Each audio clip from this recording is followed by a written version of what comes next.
जय Hind. Border road organisation की जो वैकेंसी निकला था उसका फुल डिटेल्स मैं आपको इस वीडियो में प्रोवाइड करूंगा।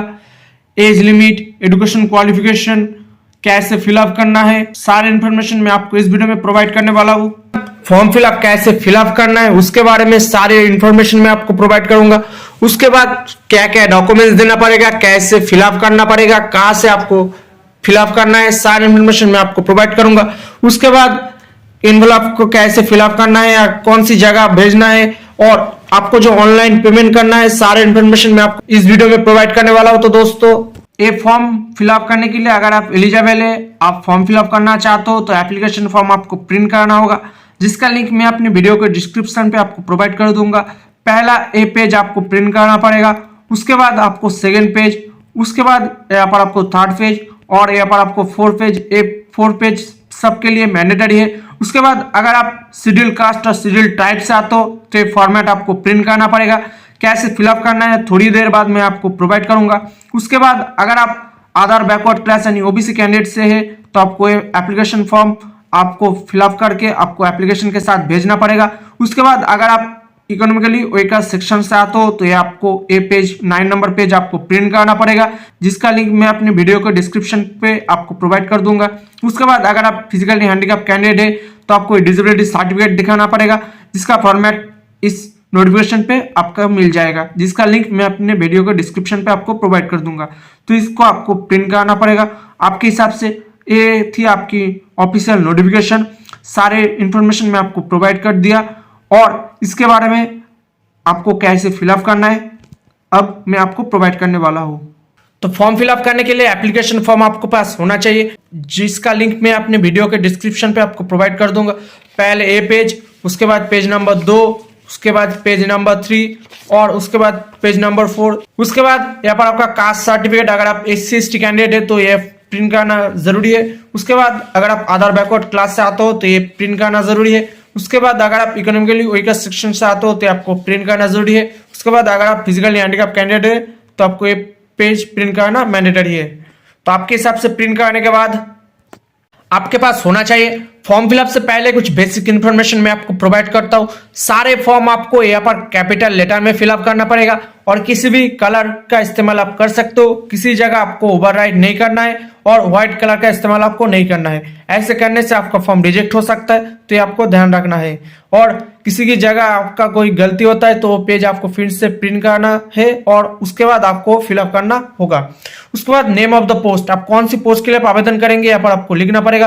कंट्रोल नंबर पे यहाँ पर आपको कुछ नहीं करना है। फॉर ऑफिशियल यूज यहाँ पर आपको ऑफिशियल यूज है, यहाँ पर आपको कुछ नहीं करना है। उसके बाद नेम ऑफ द पोस्ट, आप कौन सी पोस्ट के लिए आवेदन करेंगे यहाँ पर, जिसके बारे में मैंने आपको ऑलरेडी बता दिया। आपके हिसाब से यहाँ पर आपको लिखना पड़ेगा आप जो पोस्ट के लिए आप आवेदन करेंगे। उसके बाद यहाँ पर आपको serial number of the post in advertisement, आप यहाँ पर जिस पोस्ट के लिए आप आवेदन करेंगे 8 पोस्ट यहाँ पर निकल के आया है, इसके हिसाब से आप जो पोस्ट आवेदन करेंगे उसके बाद जो सीरियल नंबर है यहाँ पर आपको लिखना होगा। जैसे मैंने यहाँ पर ऑपरेटर कम्युनिकेशन के आवेदन किया, यहाँ पर आप देख सकते हो ऑपरेटर कम्युनिकेशन, यहाँ पर सीरियल नंबर 2। तो मैंने यहाँ पर आपको serial number of post in advertisement यहाँ पर आपको 2 लिखना जरूरी है अगर आप ऑपरेटर कम्युनिकेशन में आवेदन करते हो तो। उसके बाद यहाँ पर आपका category UR, EWS, SC, ST, OBC, ESM, GRPF ward, army ward, CPL और फिजिकल हैंडीकैप कैंडिडेट है तो यहाँ पर आपके हिसाब से जो कैटेगरी है यहाँ पर आपको सिलेक्ट करना पड़ेगा। ध्यान रखना होगा, इसके साथ आपका कास्ट सर्टिफिकेट भी देना जरूरी है। उसके बाद यहाँ पर आपका वेटेज परसेंटेज मार्क्स, यानी आप जिस पोस्ट के लिए आवेदन करेंगे उसके अकॉर्डिंग जो एजुकेशन क्वालिफिकेशन मांगा गया है उसमें जो आपका परसेंटेज मिला था यहाँ पर आपको लिखना पड़ेगा, वही परसेंटेज यहाँ पर आपको लिखना है। उसके बाद अगर आप माइनॉरिटी कम्युनिटी से आते हो यानी मुस्लिम, क्रिश्चियन, सिख, बुद्धिस्ट से आते हो तो यहाँ पर आपको यस करना पड़ेगा, अगर आप नहीं तो यहाँ पर आपको नो करना जरूरी है।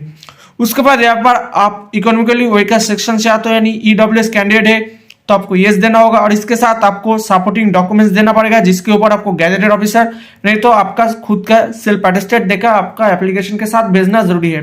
अगर नहीं तो यहाँ पर आपको सीधा नो करना है और इसके साथ आपको इकोनॉमिकली वेकर सेक्शन की फॉर्मेट कॉपी भी देना जरूरी होगा।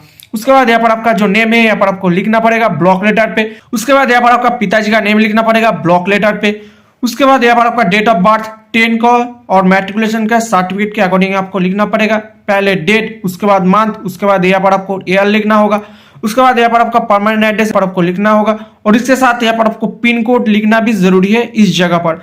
तो पहले आपका होम का address, post office, police station, district ऐसे आपको लिखना पड़ेगा और एक बॉक्स छोड़ देना होगा जब आप दूसरा फिलअप करेंगे। ऐसे करके आपका प्रेजेंट पोस्टल एड्रेस भरना पड़ेगा। अगर सेम टू सेम ऐसे ही तो आपको सेम ऐसे ही एड्रेस भरना पड़ेगा, अगर अलग है तो आपके हिसाब से अलग लिखना होगा। यहाँ पर आपका स्टेट नेम और यहाँ पर आपको पिन कोड लिखना जरूरी है। उसके बाद यहाँ पर आपका एक फोटो चिपकाना होगा जिसके बारे में मैं आपको थोड़ी देर बाद बताऊंगा। उसके बाद 2 नंबर पेज पे आ जाना होगा। 2 नंबर पेज पे आने के बाद यहाँ पर अगर आप जनरल, ईडब्ल्यूएस, ओबीसी और एक सर्विसमैन कैंडिडेट है तो यहाँ पर आपको 50 रुपीज पे करना पड़ेगा। कैसे पे करना है उसके बारे में मैं आपको प्रोवाइड करता हूँ। तो जनरल, ईडब्ल्यूएस, ओबीसी और एक सर्विसमैन कैंडिडेट को पे करने के लिए एसबीआई की, स्टेट बैंक, कलेक्ट की इस पेज पे आ जाना होगा जिसका लिंक मैं अपने वीडियो को डिस्क्रिप्शन पे आपको प्रोवाइड कर दूंगा। उस पर आ जाने के बाद आपको इस बॉक्स पे क्लिक करना है। उसके बाद यहाँ पर प्रोसीड पे क्लिक करना जरूरी है। उसके बाद आपके सामने एक नया पेज ओपन हो जाएगा जहां पर स्टेट ऑफ कॉर्पोरेट और इंस्टीट्यूट से यहाँ पर आपको ऑल इंडिया चूज करना है और टाइप ऑफ कॉर्पोरेट और इंस्टीट्यूट से यहाँ पर आपको रिक्रूटमेंट चूज करना है। उसके बाद यहाँ पर आपको गो पर क्लिक करना जरूरी है। उसके बाद यहाँ पर रिक्रूटमेंट नेम पे यहाँ पर बीआरओ की जो एडवर्टाइजमेंट नंबर है उसके अकॉर्डिंग यहाँ पर आपको रिक्रूटमेंट चूज करना पड़ेगा। उसके बाद चूज करने के बाद यहाँ पर सबमिट पे क्लिक करना है। उसके बाद यहाँ पर आपको पेमेंट चूज करने के बाद यहाँ पर आपका डेट ऑफ बर्थ, पिताजी का नेम, आपका अमाउंट शो हो जाएगा। उसके बाद यहाँ पर आपको रिमार्क पे कुछ अगर लिखना चाहते हो तो लिख सकते हो, नहीं तो यहाँ पर आपका फिर से name, date of birth, mobile number, email ID और यहाँ पर आपका जो कैप्चर कोड शो रहा है यहाँ पर आपको देने के बाद सबमिट पे क्लिक करना है। उसके बाद आपका डेबिट कार्ड, क्रेडिट कार्ड के माध्यम से आपको पे करना है। उसके बाद यहाँ पर आपको पेमेंट करने के बाद तो ऑनलाइन पे करने के बाद यहाँ पर आपका एक रेफरेंस नंबर दिया जाएगा। वही रेफरेंस नंबर आपको इस जगह लिखना पड़ेगा और नेम ऑफ द बैंक पे यहाँ पर आपको स्टेट बैंक लिखना पड़ेगा क्योंकि पे आपको स्टेट बैंक के माध्यम से ही करना जरूरी है। उसके बाद यहाँ पर ट्रांजेक्शन डेट यानी कौन सी तारीख पे आप पे करते हो उसका डेट यहाँ पर लिखना पड़ेगा। अमाउंट यहाँ पर आपको लिखना पड़ेगा 50 रुपीज क्योंकि यहाँ पर आपको 50 रुपीज पे करना जरूरी है। उसके बाद यहाँ पर सीधा बताया गया no other mode of payment will be acceptable other than SBI collected. SBI को छोड़ के किसी और बैंक के माध्यम से अगर आप पे करते हो तो नहीं चलेगा। उसके बाद यहाँ पर 50 नंबर पे आ जाना होगा। अगर आप एक सर्विसमैन के सॉन है तो आपको यस करना है, अगर नहीं तो यहाँ पर आपको नो। उसके बाद अगर आप सॉन ऑफ जीआरपीएफ और रिटायर्ड जीआरपीएफ के पर्सन की कैंडिडेट है तो आपको यस करना है, अगर नहीं तो नो। उसके बाद अगर आप जीआरईएफ और आर्मी की ब्रदर है यानी भाई है तो आपको यस करना है, अगर नहीं तो यहाँ पर आपको नो। उसके बाद अगर आपके पास एनसीसी 20 सर्टिफिकेट है तो आपको यस करना है, नहीं तो आपको सीधा यहाँ पर नो पे टिक करना है। अगर आपके पास एनसीसी सर्टिफिकेट है तो आपको यस करना होगा, अगर नहीं तो आपको नो करना है। उसके बाद यहाँ पर आप सीपीएल अंतर्भुक्त है तो यस करना है, नहीं तो आपको नो करना है। अगर आप जम्मू कश्मीर माइग्रेंट कैंडिडेट है तो यस करना है, नहीं तो आपको यहाँ पर नो करना है। अगर आप स्पोर्ट्स पर्सन है यानी स्पोर्ट्स खेलते हो तो यहाँ पर आपको यस देना होगा, अगर नहीं तो यहाँ पर आपको नो। अगर आप डिस्ट्रिक्ट लेवल खेले हो तो आपको 3 देना होगा। अगर आप स्टेट लेवल प्लेयर है तो यहाँ पर आपको 2 देना होगा। अगर आप नेशनल पे खेले हो तो यहाँ पर आपको 1 देना होगा।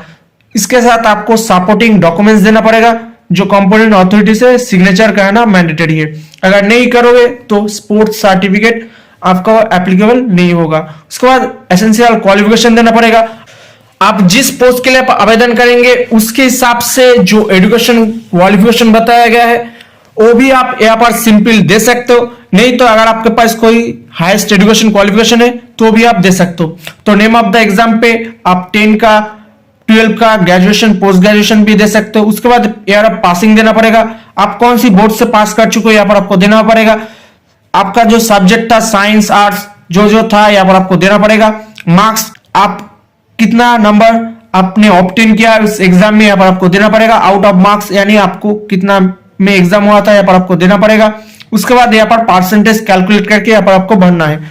उसके बाद यहाँ पर उसका साथ आपका अटैच फोटोकॉपी देना पड़ेगा यानी 10 का, 12 का, अगर आप किसी हाईएस्ट एजुकेशन क्वालिफिकेशन देते हो तो उसका भी देकर उसके ऊपर आपको गैजेट ऑफिसर, नहीं तो आपको खुद का सेल्फ अटेस्टेड करना जरूरी होगा। अगर आपके पास कोई टेक्निकल एजुकेशन क्वालिफिकेशन है तो आप दे सकते हो।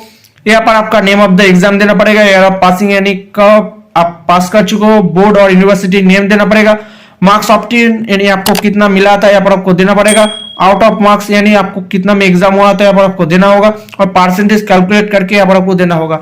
अगर आप जिस पोस्ट के लिए आप आवेदन करेंगे उसके हिसाब से अगर आपका कोई टेक्निकल एजुकेशन क्वालिफिकेशन मांगा जाएगा तो यहाँ पर आपको देना जरूरी है, और इसके साथ आपको फोटोकॉपी देकर इसके ऊपर आपको सेल्फ अटेस्टेड करना जरूरी होगा। उसके बाद यहाँ पर आप particular driving licence for drive MT road roller और ओसीएम ओनली, यानी आपके पास कोई light motor vehicle, heavy motor vehicle और अदर व्हीकल लाइसेंस है तो यहाँ पर आपको भरना पड़ेगा। डेट ऑफ इश्यू यानी कौन सी तारीख पे इशू हुआ था यहाँ पर आपको देना होगा। इशूइंग अथॉरिटी आपका स्टेट का नेम देना पड़ेगा इशूइंग अथॉरिटी का। उसके बाद आपका initial validity period of licence यानी कब तक इसका पीरियड है आपको देना पड़ेगा, और renewable up to if any अगर है तो यहाँ पर आपको देना जरूरी है, और इसके साथ आपका फोटोकॉपी देकर उसके ऊपर आपको सेल्फ अटेस्टेड करना जरूरी होगा। उसके बाद यहाँ पर आपको 3rd नंबर पे पेज पे आ जाना होगा। यहाँ पर आपका कोई टोटल एक्सपीरियंस है यानी आपका कोई एक्सपीरियंस है तो यहाँ पर आपको भरना जरूरी है। आप कौन सी जगह काम करते हो तो उसका एड्रेस और कंपनी का नेम देना होगा। पीरियड ऑफ एम्प्लॉयड कब से कब तक अपने काम कर चुके हो यहाँ पर आपको देना होगा। नेचर ऑफ वर्क कौन सी रैंक पे आप काम कर चुके हो यहाँ पर आपको देना होगा। मंथली सैलरी आपको कितना मिलता था यहाँ पर आपको देना होगा, और आपका काम परमानेंट और टेम्पररी था यहाँ पर आपको भरना जरूरी है। उसके बाद ये सिर्फ बीआरओ लेबर और सीपीएल एक्सपीरियंस कैंडिडेट के लिए यूनिट का नेम देना पड़ेगा, कब से कब तक आपने काम कर चुके हो, टोटल मंथ यहाँ पर आपको देना पड़ेगा, आपका एक काम का ट्रेड आप कौन सी ट्रेड में था, और प्रेजेंट स्टेटस आपने यहाँ पर आपको फिलअप करना जरूरी है। यहाँ पर आप चाहे तो डिक्लेरेशन फॉर्म भर सकते हो, नहीं तो आपका प्लेस नेम देना पड़ेगा, आप कौन सी जगह से आप फिलअप करोगे, आपका डेट यहाँ पर आपको देना पड़ेगा। यहाँ पर आपका बाय का अंगूठा का छाप देना पड़ेगा, लेफ्ट थंब इंप्रेशन देगा, और यहाँ पर आपको रनिंग हैंड सिग्नेचर करना जरूरी है। तो सारे हो जाने के बाद यहाँ पर 3rd नंबर पेज पे होने के बाद आपको 4 नंबर पेज पे आ जाना होगा। यहाँ पर आपको फॉर ऑफिस यूज ओनली यहाँ पर आपको कुछ नहीं करना है, ब्लैंक छोड़ देना होगा। उसके बाद यहाँ पर आपका नेम लिखना पड़ेगा कैपिटल लेटर में, सन ऑफ देके आपका पिताजी का नेम, और यहाँ पर आपका विलेज नेम, पोस्ट ऑफिस, तहसील, डिस्ट्रिक्ट, स्टेट और पिन कोड देना पड़ेगा। जिस पहले जो पेज पे यहाँ पर आपने जैसे फिलअप किया वही एड्रेस यहाँ पर आपको आपके हिसाब से देना पड़ेगा। उसके बाद यहाँ पर आपका at the time of submission of application यानी जब आप एप्लीकेशन भेजोगे उसके अकॉर्डिंग यहाँ पर आपका जो रनिंग एंड सिग्नेचर है वो आपको देना पड़ेगा, और यहाँ पर आपको लेफ्ट थंब इंप्रेशन देना पड़ेगा। उसके बाद यहाँ पर आपको एक फोटो चिपकाना होगा, और 1st नंबर पेज पे भी एक फोटो चिपकाना होगा। ऐसे आपको सेम टू सेम फोटो चिपकाना है, और ध्यान रखना होगा 3 मंथ ओल्ड नहीं होना चाहिए, और यहाँ पर आपको स्टेबल और पिन लगा के आपको नहीं देना होगा, गन से चिपका के आपको यहाँ पर चिपका देना होगा आपका फोटो। तो सारे एप्लीकेशन फॉर्म फिलअप करने के बाद उसके बाद अगर आप SC/ST कैंडिडेट है तो इसका फॉर्मेट आपको एप्लीकेशन के साथ भेजना पड़ेगा, और कैसे फिलअप करना है वो मैं आपको बताऊंगा, और इसका लिंक वीडियो के डिस्क्रिप्शन पे आपको प्रोवाइड कर दूंगा। तो सारे हो जाने के बाद आपको इसको प्रिंट करना होगा। प्रिंट करने के बाद यहाँ पर आपका नेम लिखना पड़ेगा। ये फॉर्म सिर्फ मेल कैंडिडेट अप्लाई कर सकते हो, तो यहाँ पर आपका नेम लिखना पड़ेगा, श्री देकर आपका सन ऑफ देकर आपका पिताजी का नेम लिखना पड़ेगा, विलेज और टाउन देकर यहाँ पर आपका विलेज और टाउन जो है यहाँ पर आपको देना पड़ेगा। डिस्ट्रिक्ट और डिवीजन यहाँ पर आपको सिलेक्ट करने के बाद यहाँ पर आपका इसका नेम लिखना पड़ेगा। ऑफ द देकर यहाँ पर आपका स्टेट का नेम लिखना पड़ेगा। स्टेट और यूनियन टेरिटरी जो है यहाँ पर आपको सिलेक्ट करना होगा, और उसके बाद अगर आप शेड्यूल कास्ट है तो शेड्यूल कास्ट, अगर आप शेड्यूल ट्राइब है तो शेड्यूल ट्राइब यहाँ पर आपको सिलेक्ट करना पड़ेगा। उसके बाद यहाँ पर आप चाहे तो डिक्लेरेशन फॉर्म पढ़ सकते हो, नहीं तो यहाँ पर आपको 2 नंबर पे कुछ नहीं करना है। उसके बाद यहाँ पर आपको श्री सिलेक्ट करना पड़ेगा। ये फॉर्म सिर्फ मेल कैंडिडेट के लिए आवेदन कर सकते हो। उसके बाद यहाँ पर आपको ही सिलेक्ट करना पड़ेगा। उसके बाद यहाँ पर आपका विलेज और टाउन जो है यहाँ पर आपको देने के बाद उसका नेम लिखना पड़ेगा। डिस्ट्रिक्ट और डिवीजन यहाँ पर आपको सिलेक्ट करना पड़ेगा। उसके बाद यहाँ पर आपका स्टेट और यूनियन टेरिटरी जो है सिलेक्ट करने के बाद यहाँ पर आपका स्टेट और यूनियन टेरिटरी लिखना पड़ेगा।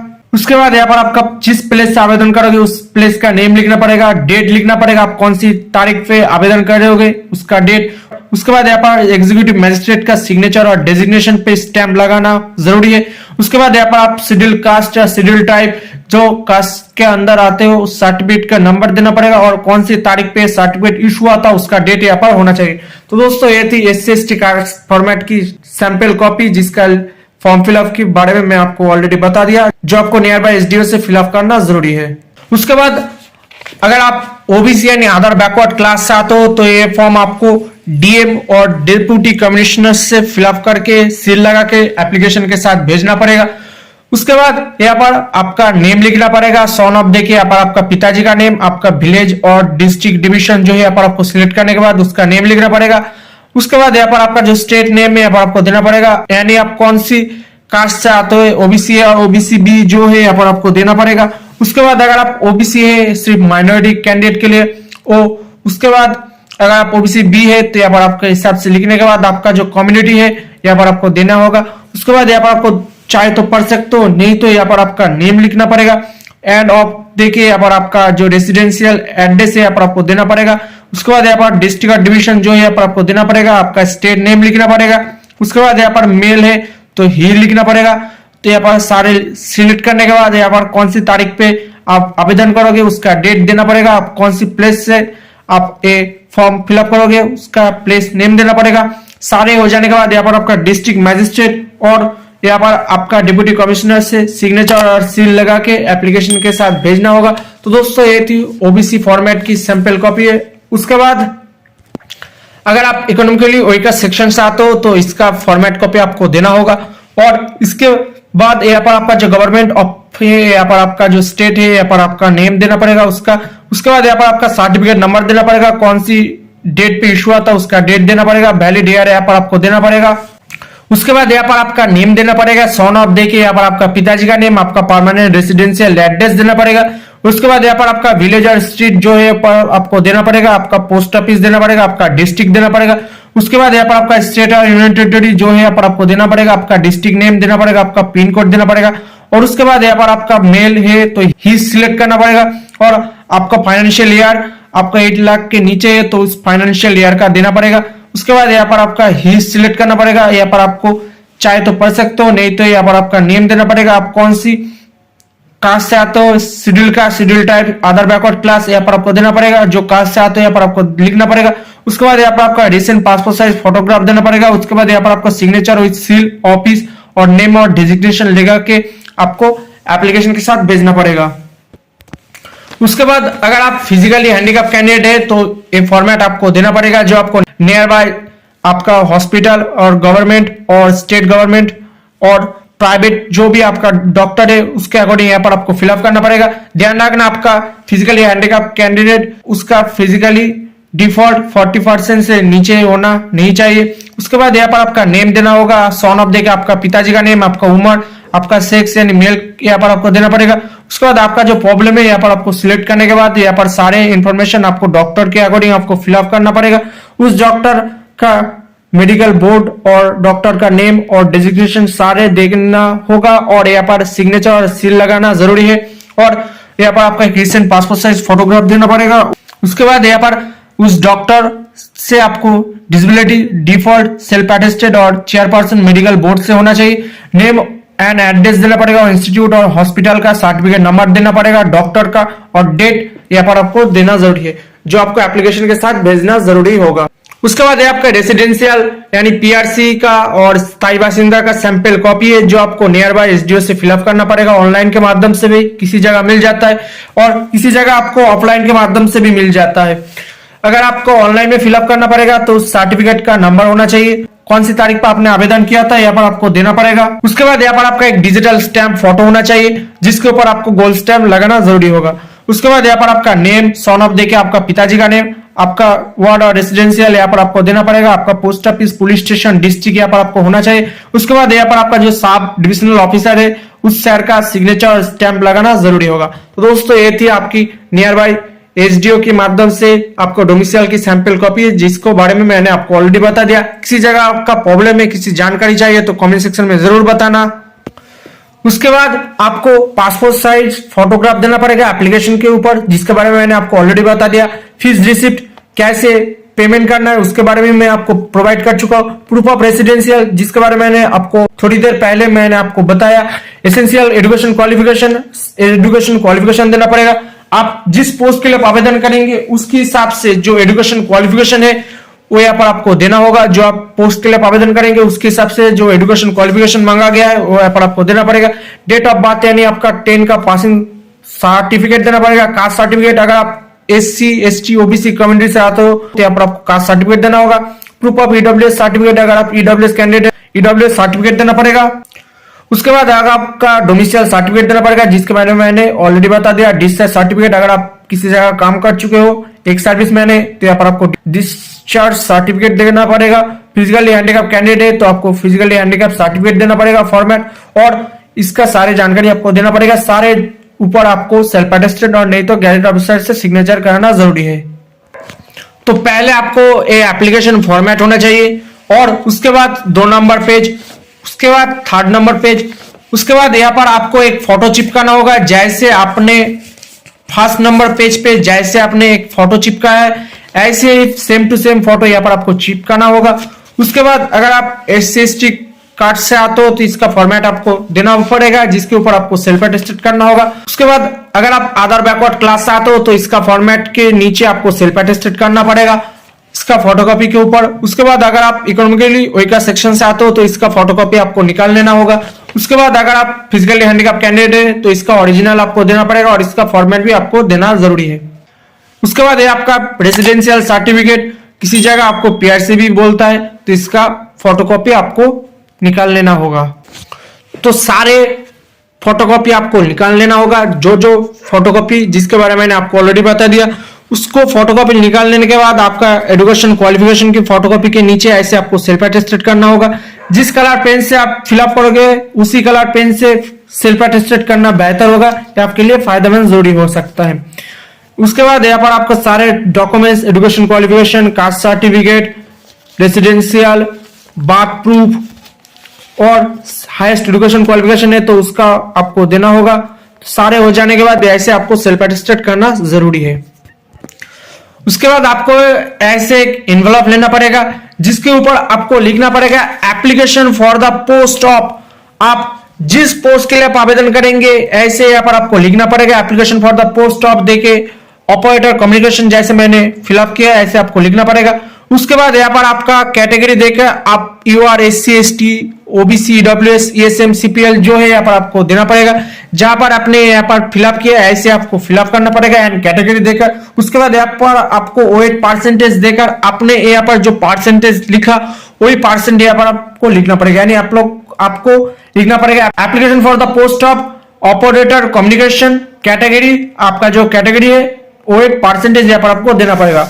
उसके बाद यहाँ पर आपको लेफ्ट साइड पे फॉर्म देकर आपका नेम देना पड़ेगा कैपिटल लेटर में। जिस कलर पेन से आप फॉर्म फिलअप करोगे उसी कलर पेन से फिलअप करना बेहतर होगा। सॉन ऑफ देके आपका पिताजी का नेम, आपका address, post office, police station, district, state, pin यहाँ पर आपको देना होगा। आप चाहे तो यहाँ पर मोबाइल नंबर भी दे सकते हो। उसके बाद यहाँ पर आपको 2 देकर राइट साइड पे आपको इस एड्रेस को लिखना पड़ेगा। 2 देकर the commanded BR school and centre Dighi camp Pune 411015, इस एड्रेस पे आपको यहाँ पर आपको लिखना पड़ेगा और इसी एड्रेस पे आपको रजिस्टर पोस्ट के माध्यम से भेजना जरूरी है। उसके बाद आपको ऐसे फोल्ड करना होगा। फोल्ड करने का तरीका कुछ ऐसे होना चाहिए कि पिक्चर पे कोई फोल्ड ना आए, ऐसे आपका पिक्चर डैमेज हो सकता है और आपका फॉर्म रिजेक्ट भी हो सकता है। उसके बाद इस एनवेलप के अंदर आपका फुल एप्लीकेशन फॉर्म इसके अंदर देना होगा और एप्लीकेशन के साथ आपका जो ऑनलाइन फी रिसिप्ट है उसको भी देना होगा और उसके ऊपर आपको सेल्फ अटेस्टेड करना जरूरी है।